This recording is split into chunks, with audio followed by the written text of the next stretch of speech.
Hi everyone and welcome to another episode of Aron Nimzowitsch, my system. The customary quote: "You must be the change you wish to see in the world." From the Indian lawyer and inspirational leader Mahatma Gandhi. A brief review of the last part where we completed our study of chapter 3, the isolated queen's pawn and their descendants, part 2 of the book, position play, and discussed the topics: the isolated pawn couple and hanging pawns, their pedigree, their advance, with illustrations from Nimzowitsch.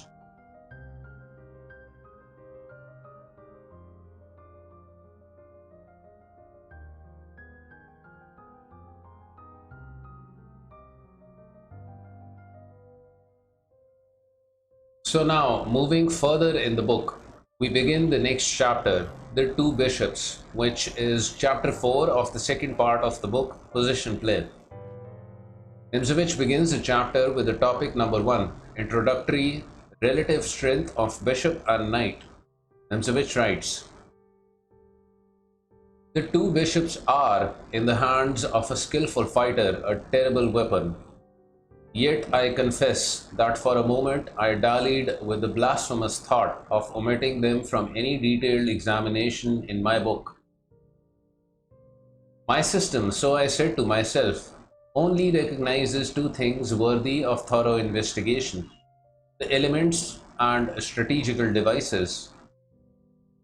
For instance, we regarded the Isolani, which seemed to us in some way to have grown out of the problem of restraint, as a strategical device. Under what heading, however, were the proud prelates or bishops to be placed? This question, which we have thrown out, must not be dismissed without further ado, as an idle or trifling one. Rather does it appear to me to be one of decided theoretical interest. It would lead us too far to develop here the grounds on which my views on this are based, so I will content myself with giving the result. I have arrived at the conclusion that the advantage of the two bishops can be called neither an element nor a stratagem. To me, the two bishops are, and can be, nothing else than a kind of weapon. The examination of various kinds of weapons and the determination of their applicability to given cases lies wholly outside the plan of my book. Moreover, Berger has made this the leitmotif or recurring theme of his book on the endgame. Presumably, Nimzowitsch is here referring to Johann Berger and his book Theory and Practice of the Endgame. He was an Austrian chess master, theorist, and endgame study composer. Nimzowitsch continues, "Nevertheless, the reader has naturally the right to expect that I should enlighten them, as far as I can, on the dangers in which a pair of enemy bishops may involve them, and this I will proceed to do. The superiority of the bishop over the knight is strikingly shown in one of the two positions given here. Each player has one or more passed pawns, which are supported by their own king.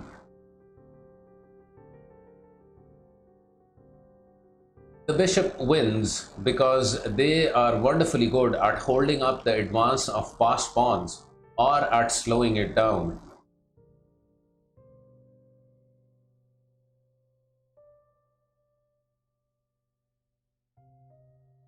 On the other hand, the play in the position on board shows up the principal weakness of the bishop, namely that if their wish is to defend a terrain, they are usually helpless, for how shall a black squared bishop protect white squares? Black's advance in the position on board, which puts the bishop to shame, would develop somewhat as follows: Knight a5 check, King c3, King a4, bishop f2, knight c6, bishop e3, knight a7, bishop f2, knight b5 check, king d3, king b3, and there will presently follow a knight check at b2 or b4, whereby the black king will win the point c4, and so on.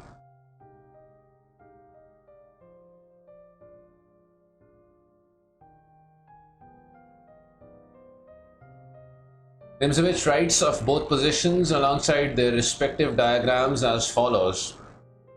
Superiority of the long striding bishop over the short-winded knight.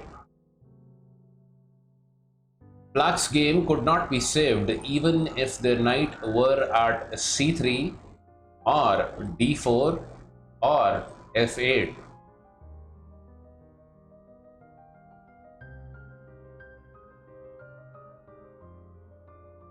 White succumbs under the weakness of their white squares. The bishop is seen here at their most ineffectual. Nimzowitsch continues. We ask the reader to regard the cases in both these positions as the two poles between which all other cases move. That they can take long strides is the advantage which a bishop has. Their serious disadvantage lies in the weakness of the squares of an opposite color to theirs.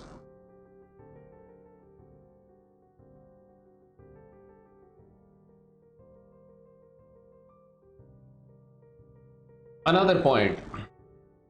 In the position on board with other pawns and pieces ad lib or as desired, the advantage of the bishop is as little demonstrable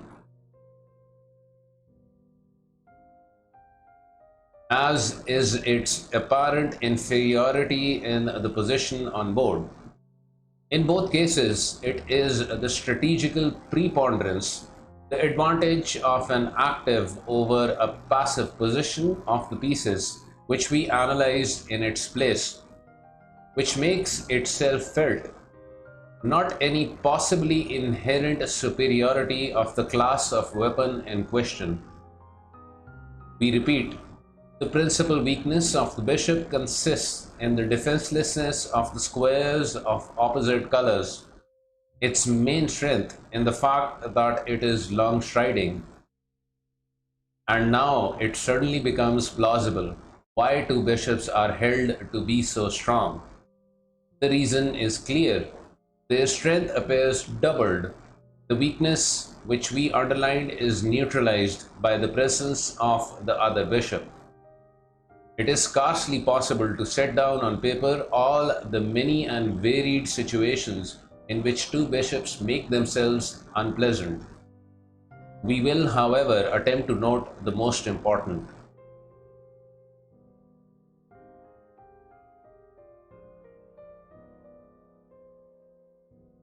Moving further, Nimzowitsch discusses the next topic under the heading number 2, the HORWITZ bishops. Nimzowitsch writes, two bishops, when they rake two neighboring diagonals, for example, bishop at b2, bishop at d3, and thus united bombard the enemy king's position, are sometimes called the HORWITZ bishops. Their effect is often devastating. One bishop forces an enemy pawn move, which smooths the road for the second bishop. For instance, in the position on board, queen e4 forces the move g6, which loosens up black's position, on which the bishop at f2 intervenes with a decisive effect.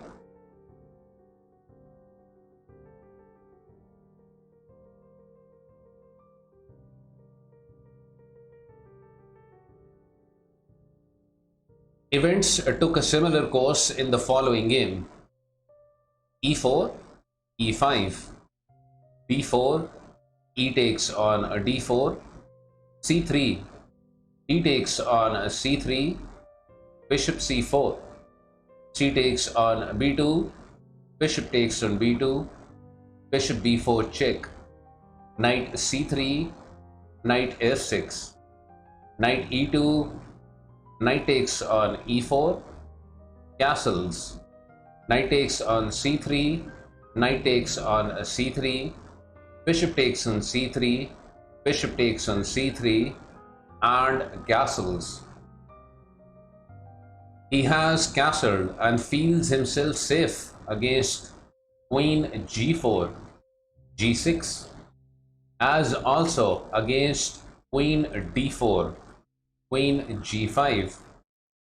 Overlooks, however, the combined play which is characteristic of the HORWITZ bishops.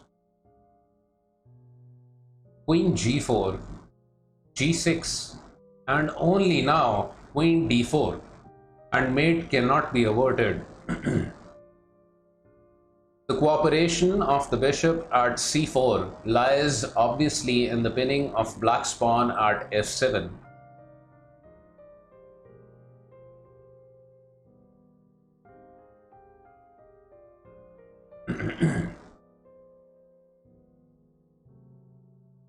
The bishops in the position on board I should regard as a variety of HORWITZ bishops, one indeed of the nobler sort. Of an attack on the king there is here no talk. I have only included the most important pieces. Yet the attack on black's pawn at a7, though it is true not very intensive, is at all events unpleasant, and will in the end force the enemy to take up the position. Pawns at a7, b6, and c5, whereupon the road will have been smooth for the other bishop. For there then follows white's a4 and b3, and the stations a6, b5, and particularly c4 are made available for the white bishop. And now black's majority appears crippled. A stratagem of this kind is not seldom to be found in Maroczy's games. Nimzowitsch writes of this position alongside its diagram as follows. Two bishops attack a pawn mass with the intention of winning stations for themselves.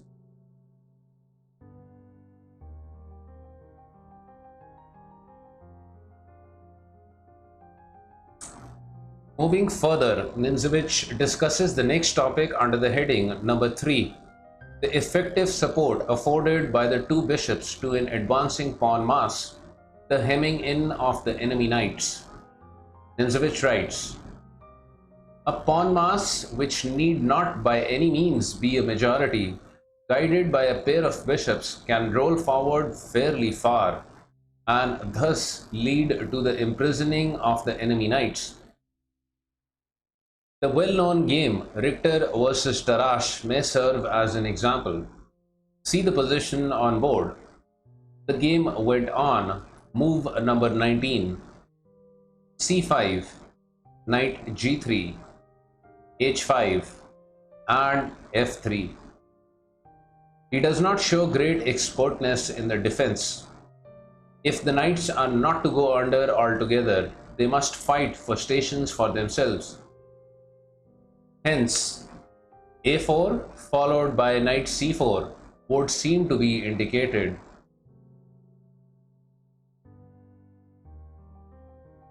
So f3, bishop d7, rook e2, question mark, b5, rook e1, bishop f8, knight e4, and rook g8, in order to play f5. Knight b3, rook c8, knight d2, bishop d6, knight e4, bishop f8, knight d2, f5, rook e5, bishop d6, and rook e2, or rook d5 question mark, rook g6. So rook e2 and rook a8. Now the a pawn is to advance. Knight a5 and rook b8. Else, after knight b7, black's hemming labor would have been win. Knight b3, h4, king h1, rook g6, king g1 and bishop e6. The barricading of the e file effected by the bishops at d7 and d6 has been up to this excellent move more of an ideal nature. With bishop e6, this is changed into a material one, corresponding to the process we have before noted, where the ideal restraint of a passed pawn gave place to a mechanical stopping equals to blockade. So much on the strategic theoretical meaning of the maneuver chosen. The practical significance of the move lies, however, as Dr. Tarrasch himself very rightly notes, in the fact that fresh possibilities are opened up. Number 1. King e7 to d7. Number 2. a6, rook c8, then bishop b8 to a7, and finally c4. I may add this remark that c4 must be regarded as without question the strategical plan indicated in the position. Why it is will appear in the note to White's 38th move. Rook f2 and rook a8 question mark. He is untrue to his main plan c4 and again tries to make a5 possible, and he succeeds, but only because his opponent neglects a subtle resource. Of course, it is a fine thing to put into execution a5 and drive back the enemy forces completely, but one should not go so far as to subordinate a plan indicated by the position to the idea of a broader decorative effect. But then the pseudo-classical school had an incredible weakness for such embroideries. Rook e2 question mark. A bad mistake. How could anyone allow a5 to be played without a fight?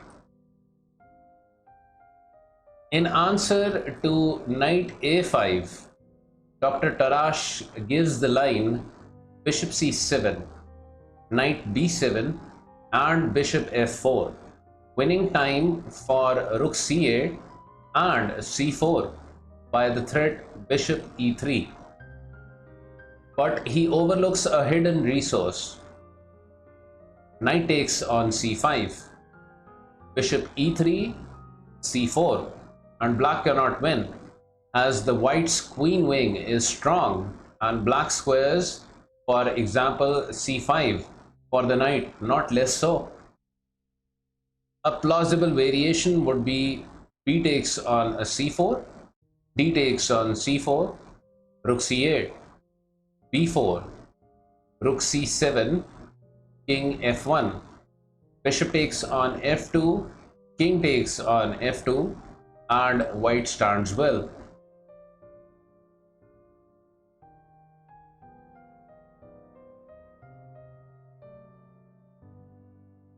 So rook e2, a5, knight b1, a4, and knight d2. Nimzowitsch writes of this position alongside its diagram as follows: the hemming in accomplished. Nimzowitsch continues, and now the breakthrough follows, and there is nothing logically surprising in this, for as we know, black has a decided qualitative majority, as would show up even more obviously if we imagined added to the position a white pawn on e4 and a black pawn on e5. Here, the possibility of a breakthrough is still further enhanced by the miserable position of the white knights and by the large surface of friction, by which I mean the 4-pawn front.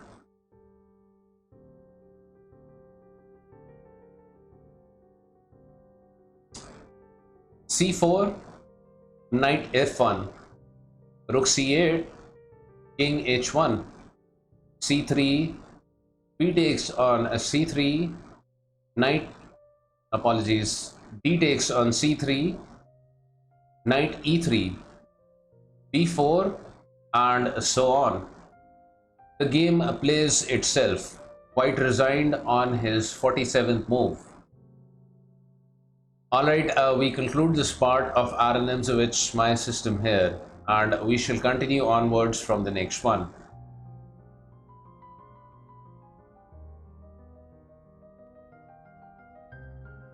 Here is a look at the recent channel support from my Twitch stream. Several new supporters: cometflight, Boris Braski, KETS, donttellmaria, fourplayerchess, snookerman21, whocarespriest, Black Knight 91, and FM John Curtis Chess.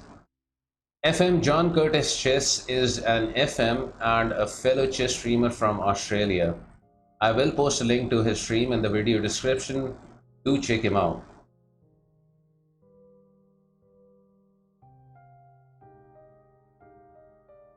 Thank you for the kind support, everyone. Much appreciated.